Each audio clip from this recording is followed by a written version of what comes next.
Good evening, ladies and gentlemen. Welcome to Solo ReacTalk. Tonight I'm going to be reacting to two videos requested by JP Spectre and 7.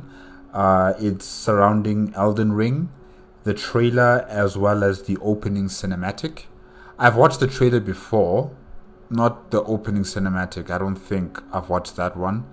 I do know about Elden Ring. I do listen to some of the soundtracks, especially on my SoundCloud. That's where I save them mostly. The gameplay, yeah, I've seen people play it on YouTube, but I haven't really, delved deeper into the game. I'm not entirely sure what you guys are fighting for exactly. And I know that you guys are fighting to become the Elden Lord, right? And you're trying to finish or complete the Elden Ring, and then I don't know, maybe you put it on your head or you put it on your finger. I'm not sure. I'm not sure what happens, but I do know that you guys are fighting to become the Elden Lord and become the ruler of your domain. Yeah. It has some cool fights. It has some amazing fights. It has some amazing weapons and magic and all other forms of combat, that really entices anyone that plays games. I'm sure, you guys have also been enticed by this game. I just haven't been able to play it because I know for a fact that this computer is not going to be able to handle it. It's not going to be able to handle it. But yeah, let's start with these two trailers. Oh, trailer and opening cinematic. Okay. 3, 2, 1, go. Peggy 16.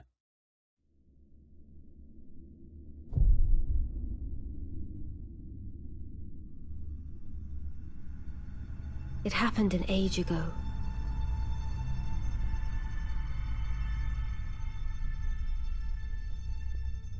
But when I recall, I see it true.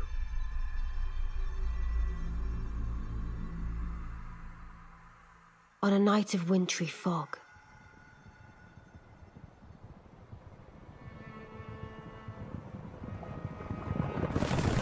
the rune of death was stolen.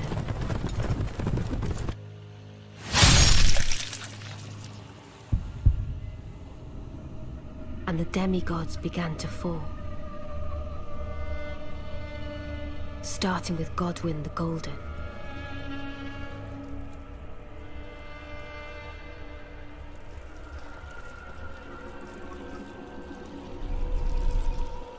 Queen Marika was driven to the brink.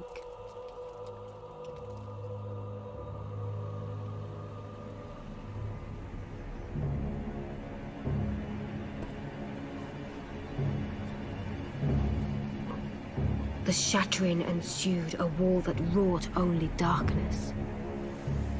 The Elden Ring was broken. But by whom? And why?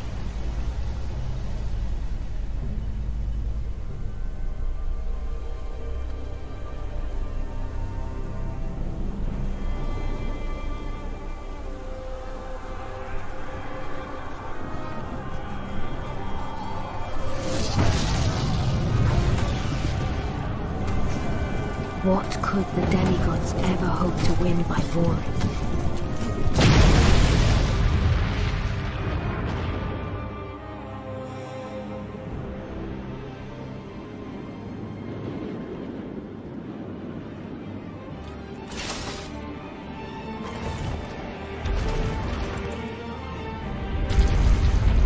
The conqueror of the stars, General Radar.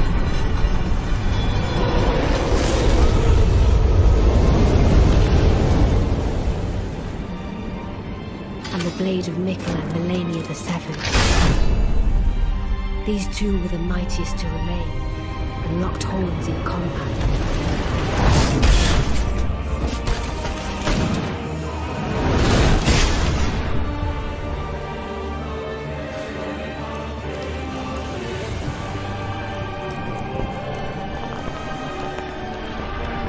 But there would be no victor.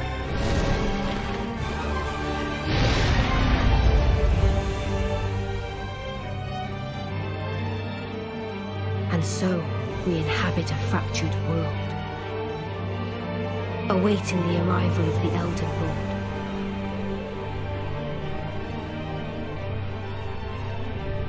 Unless, of course, thou shouldst take the crown.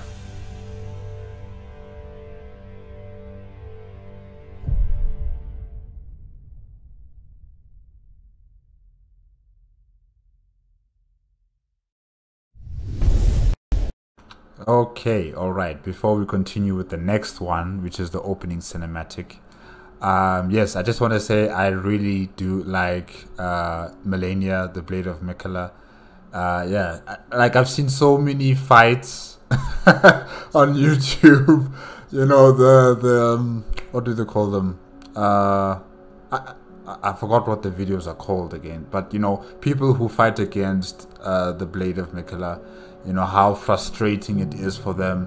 You know, you'd see their faces. Some of them would be crying, others would be screaming, others would be throwing their controllers at the screen. You know, all of this rage and frustration. I don't know if it's genuine. With some people, it's just so excessive that you think like, you know what? I think this is a bit of an act, you know? I mean, who would be throwing around a very expensive controller at your monitor or at something else or on the ground? I mean, man, no matter how angry I am, I'm not going to do something like that, you know? But yeah, maybe some people, that's just how they feel at that very moment and they just want to release. But yeah, it's very funny watching all these people play the game and, you know, seeing them being so frustrated. And then there'll be some people who would just go right through the game like it's nothing. And, you know, in the comment section, you just find people there saying, oh, you're cheating, or you found some sort of way to cheat through the game, and, you know, you're not serious about the game, or, you know, you put it at the easiest level. I don't even think it has a level difficulty, you know, it's just as it is, if I'm not mistaken. So, yeah.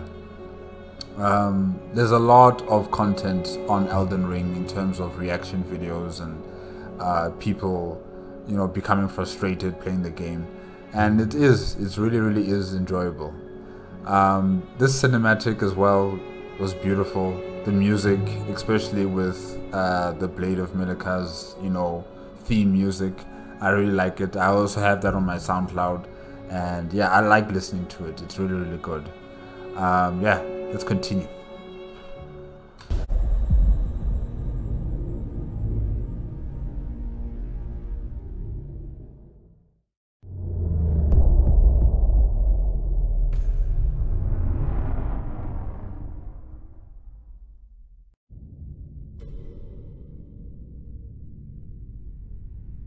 The fallen leaves tell a story.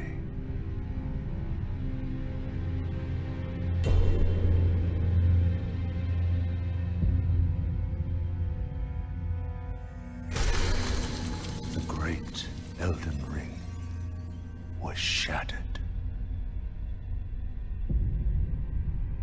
In our home, across the fog, the lands between.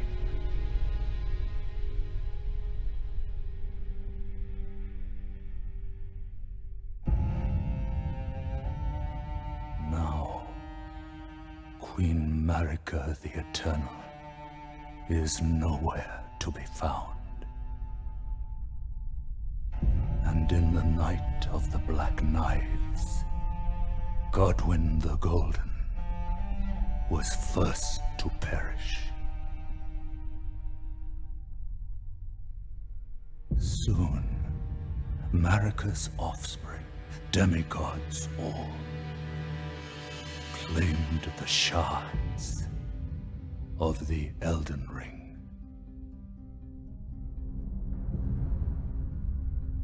The mad taint of their newfound strength triggered the shattering.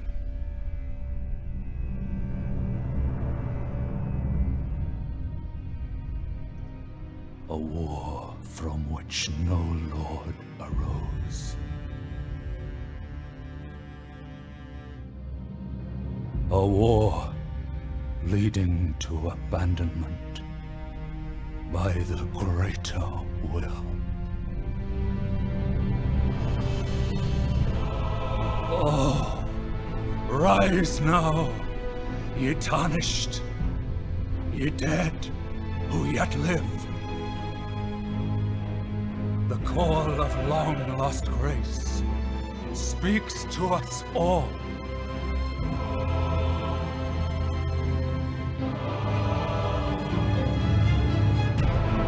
Horalu, chieftain of the Badlands, the ever-brilliant Gold Mask,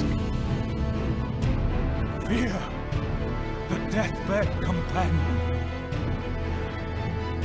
the loathsome dung-eater, and Sir Gideon Othmere, the all-knowing.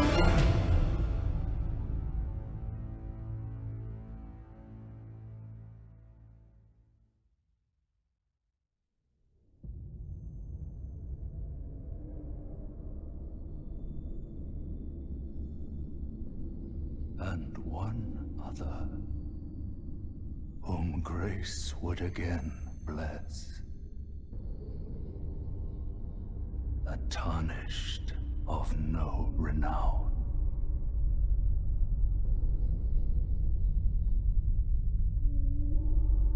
Cross the fog to the lands between.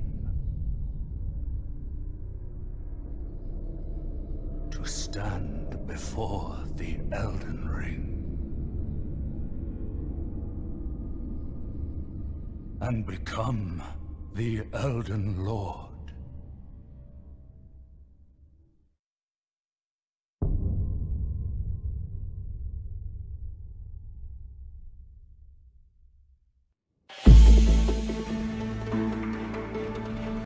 Okay, alright, that was the opening cinematic. I'm assuming of the game, right? Yes, the lands between. What is the lands between exactly? It's not the afterlife, or is it? I'm not entirely sure. Or is it some sort of like a purgatory zone, you know, for souls that can't really enter into the afterlife, so they're just stuck in this lands between. I'm not sure.